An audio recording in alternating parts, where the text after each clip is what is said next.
किसी ने क्या खूबसूरत बात कही है कि बहुत बड़ा है दुनिया का बाजार, मगर यहाँ एक सुकून दिल की दुकान नहीं मिलती।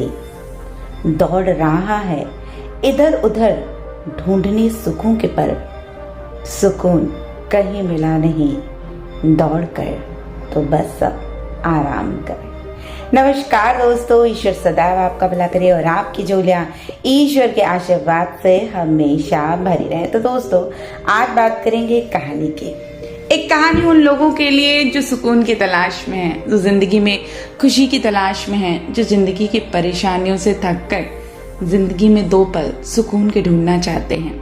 एक ऐसी कहानी जो शायद आपकी आंखें खोल दे। ये कहानी एक साधु की है। तो किसी नगर में एक सेठ रहता था। लाखों की संपत्ति थी उसके पास, बहुत बड़ी हवेली थी, नौकर चाकर थे, लेकिन फिर भी सेठ को कोई शांति नहीं थी। एक दिन किसी ने उसको बताया कि दूर एक पहाड़ी के पास एक साधु रहता है।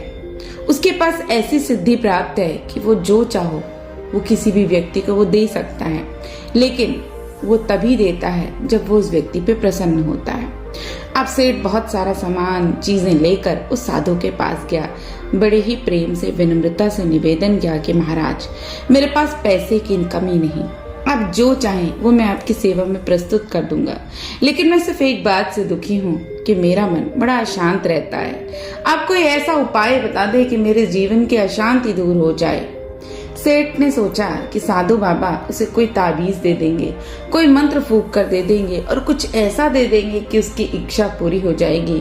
अब वो आगे से हमेशा सुकून में, शांति में, हमेशा मुस्कुराता रहेगा, सारी चीजों का उपभोग भी करेगा और बड़े मजे से जिंदगी को काट लेगा। अगले दिन उस साधु ने सेठ को कहा कि तुम अगले दिन फिर आना।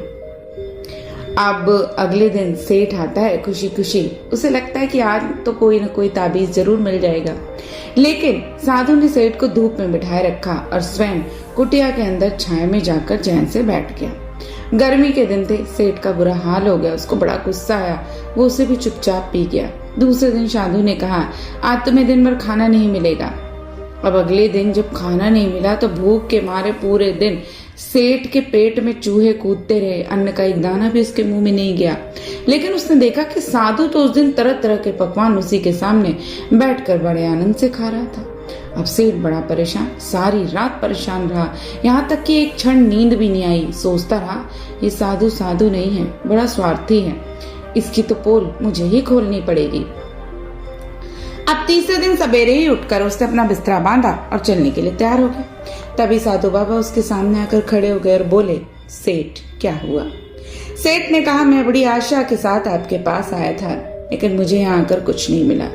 उल्टे ऐसी मुसीबतें उठानी पड़ी जो मैंने जीवन में कभी नहीं उठाई थी, इसलिए मैं जा रहा हूँ। तो साधु ने हंसकर बोला, मैंने तुझे इतना कुछ दिया पर तूने कुछ भी नहीं लिया।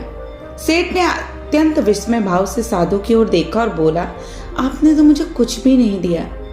तो सेठ ने कहा कि पहले दिन जब मैंने तुझे धूप में बिठाया और खुद छांव में बैठा, तो इसके जरिए मैंने तुझे बताया कि तेरी छाया ही तेरे काम आ सकती है, मेरी छाया तेरे काम कभी नहीं आ सकती है।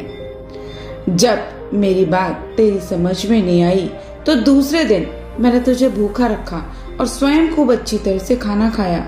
उससे मैंने तुझे समझाया कि मेरे खा लेने से तेरा पेट नहीं भर सकता। अपने पेट को भरने के लिए तुझे खुद ही खाना पड़ेगा।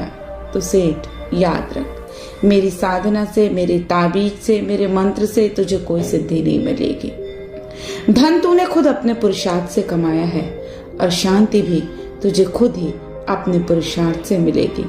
अब सेठ की आंखें खुल गई, उसे अपनी मंजिल पर पहुंचने का रास्ता मिल गया और साधु के प्रति कृतज्ञता व्यक्त करता हुआ वो अपने घर वापस लौट आया।